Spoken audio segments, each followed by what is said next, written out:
Hello students, hope so you are fine and well. Now be ready for an English grammar. Today we are going to start our topic 21 and that is there was, there were. So be ready for it. First of all I read this book, so please listen it carefully. Read these sentences. There is a football match today. And the second sentence is there was a football match yesterday. Now see the difference between both this sentence. तो यहाँ पर first में है there is और second में है there was. तो हमें पता है इज है वो प्रेजेंट टेंस के लिए यूज होता है और वॉज है वो पास्ट टेंस के लिए यूज होता है. अब ये हमने देख लिए इज और वॉज के example. Now we will see the examples of are and were. तो there are many roses in the garden today and there were many roses in the garden yesterday. Again हमने present tense और past tense के plural example देखे हैं.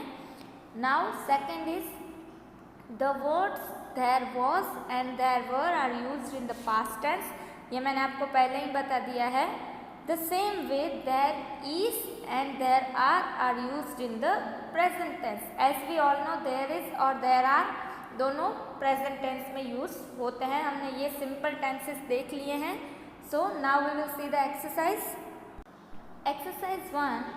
Put there was or there were correctly in these sentences. अब देखिए आगे blank दी गई है, उसमें हमें there was और there were correctly fill करने हैं. First is there were 52 dogs at the show.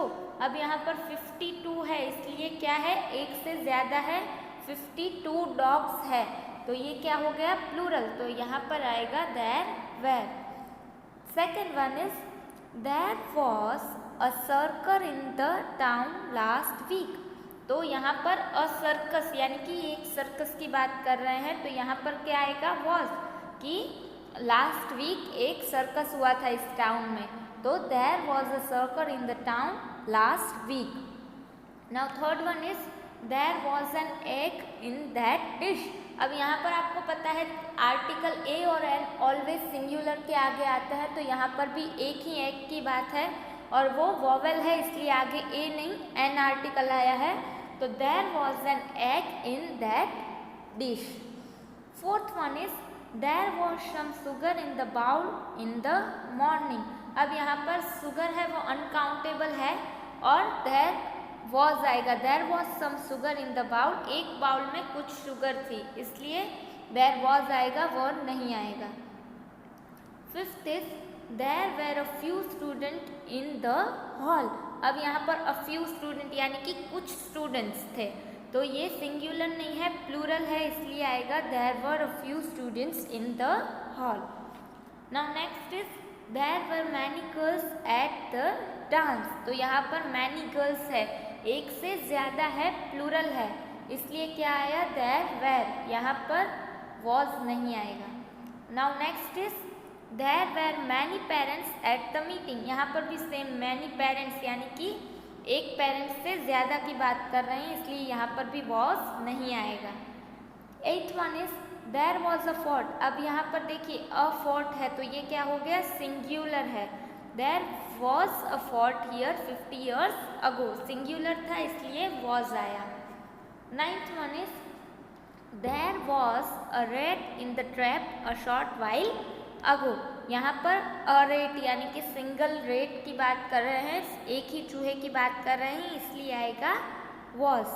And the last is there was some tea in the cup an hour ago. यहाँ पर भी वॉज आएगा, वेर नहीं आएगा क्योंकि टी को हम काउंट नहीं कर सकते, वो लिक्विड है इसलिए यहाँ पर हम उसे प्लूरल नहीं बना सकते. तो यहाँ पर भी देयर वॉज नहीं आएगा, there was some tea in the cup an hour ago. इस तरह से आंसर आएगा. Okay, now we will see exercise 2.